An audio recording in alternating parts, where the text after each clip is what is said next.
I'm going to read you a book called The Princess and the Peas. It's one of my favorites, and it starts like this.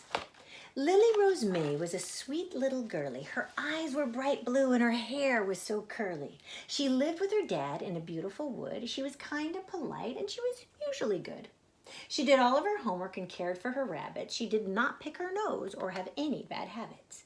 She kept her room neat and was eager to please until one day her daddy tried feeding her peas. When Lily Rose May found peas on her plate, she worked herself up to a terrible state. "But darling," said Dad, "can't you manage a few? They're ever so tiny and so good for you." Lily ran out, her dinner uneaten, but Dad was determined he would not be beaten. So he went to the library and he brought home a book. And then he pulled on his apron and he started to cook. He blended up peas into smoothies and shakes. He baked them in cookies and he put them in cakes. He laid out the food into a beautiful feast, feeling sure that Lily Rose would eat one pea at least. But Lily Rose May said it made her feel poorly. Her hands were all sweaty and her skin felt so crawly.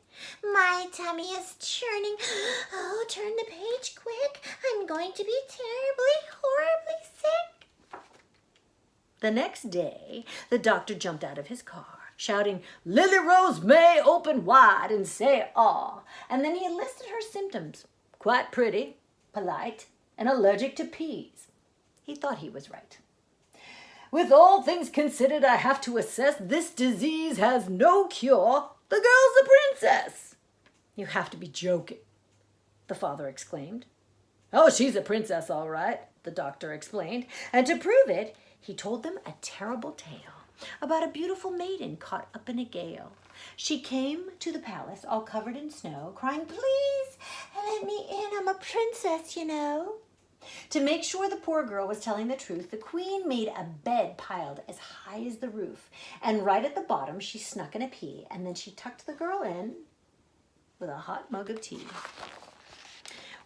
"If the pea wakes her up, we'll have a royal wedding. No princess can sleep with a pea in her bedding." The poor girl was terribly ill all the night through, and she did not sleep a wink. She was bruised black and blue. "You see, every princess is allergic to peas," so she said to the queen. "Oh, do get rid of it, please." She vowed. The queen was so sorry. She vowed then and there to never have peas in the palace again. The doctor said, "That is why Lily Rose May should pack up and move to the palace today. Even one pea might kill her. Now pass me my hat." And then he wrote out his bill, and he was gone, just like that. Well, Lily Rose May gave her daddy a cuddle. "Oh, what shall I do? I'm in such a big muddle. I would so love to live at the palace, it's true, but I want to stay here in the forest with you."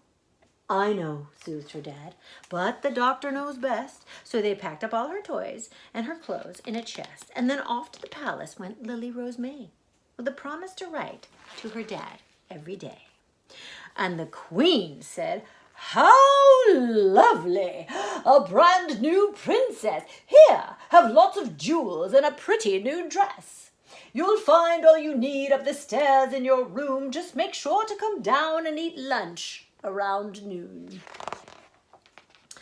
"Well, this isn't so bad," thought Lily with a smile. "I could manage to be a princess for a while. I've got my own bathroom and teddies galore and a whole ton of books.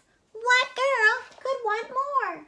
So she put on her dress and some fabulous shoes and had great fun deciding what earrings to choose. She placed a tiara on top of her head and then switched on the TV and bounced on the bed. When the clock on the landing was striking midday, Lily swept down to lunch in a very princessy way. "Ah, there you are, darling," the king and queen smiled. "You're safe now. Don't worry, you poor little child. We know you've been having a terrible time. Your own dad gave you peas. What a hideous crime. But now you shall live like a proper princess.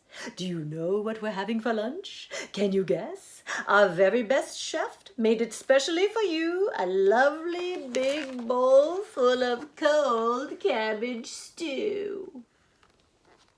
Ew.